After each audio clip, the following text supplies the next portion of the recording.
Prior to the NHL trade deadline, we've seen a couple of big moves already, mainly with Bo Horvat going to the New York Islanders, but another New York team in the Rangers has made another big move for themselves, this time with the Rangers getting Vladimir Tarasenko. Now, Vladimir Tarasenko is one of the most high-profile players available this trade deadline, with the Blues kind of being in a weird situation this season. Tarasenko was made available at age 31, he's gotten 29 points in 38 games this year, and even though there has been some constant injury troubles, when he is on his game, when he is 100%, he can still be an excellent top 6 player. Now, the Rangers have really been looking for that top 6 scorer for a pretty long time now, and that was really the #1 priority coming into this year's trade deadline. There were all the speculation surrounding Timo Meier, Patrick Kane, but Tarasenko seems to be maybe one of the more cheaper options out there, and I think on that first line with Panarin and Zibanejad, it's gonna be offensively deadly. Now, the Rangers aren't just looking for regular season success. They're trying to win that Stanley Cup, and thankfully with Tarasenko, he could perform in the playoffs when they really need it to happen. In one of his first playoff appearances back in 2016 when the Blues went pretty far, in 20 games, he got 9 goals, 15 points. In 2019, when they won the Stanley Cup, he got 11 goals, 17 points in 26 games. And then in his last playoff appearance with St. Louis in 2022, he got 6 goals, 9 points in 12 playoff games. Even though there have been some points where Tarasenko's game has slipped a little bit, throughout the playoffs and the playoff games he has played, he's been excellent for the Blues, and that clutchness will likely carry on over to New York. Now, on top of this, the Rangers also get third-pairing defenseman Niko Mikkola, who is a strong, big defenseman, and even though he might not be the best overall guy, he does his role pretty well, and I think in New York as a 6th, 7th defenseman, there's much worse options, and he could pretty easily replace Ben Harpur as well in his spot too. But now that we know the 2 players the Rangers got, let's look at this entire trade package as a whole. For the Rangers, they get Vladimir Tarasenko and Niko Mikkola, and the Blues will get in exchange a conditional 2023 first, a 2024 4th-round pick, Sammy Blais, and prospect Hunter Skinner.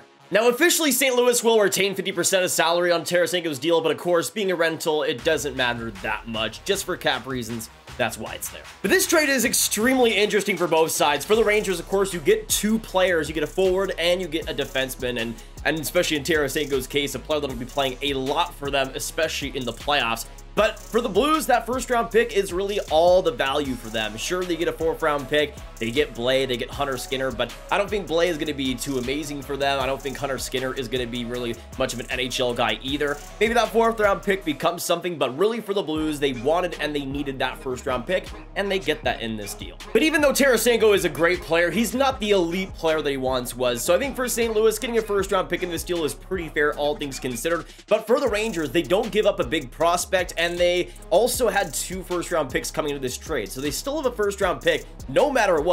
They don't get rid of a top prospect, and they got a top 6 forward and a bottom pair D-man they can use for the playoffs. And to me, I think that is an exceptional win for New York. Now, we did get the condition as well in that 2023 1st-round pick. Apparently, the Blues will either get the latter of the Rangers or the Dallas Stars 2023 first. So I originally thought maybe they would get the furthest one. Maybe they would get the Rangers one because I think maybe Dallas finishes farther in the playoffs, but they get the later one. So let's say the Dallas Stars win the Stanley Cup, which I would love, obviously.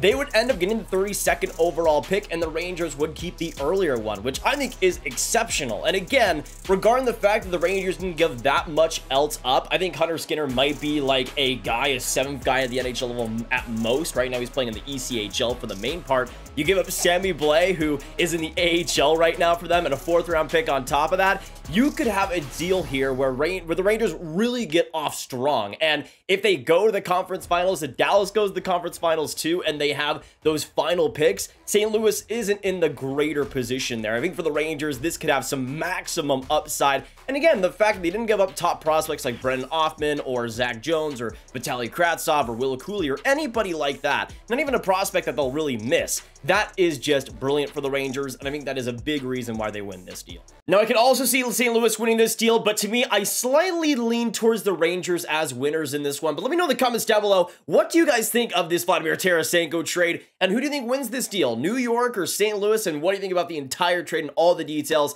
Let us know down below. Of course, hit that like button, hit that subscribe button, hit that notification bell for more trade breakdowns just like this, and I will see you in the next video. Have a great one, and goodbye.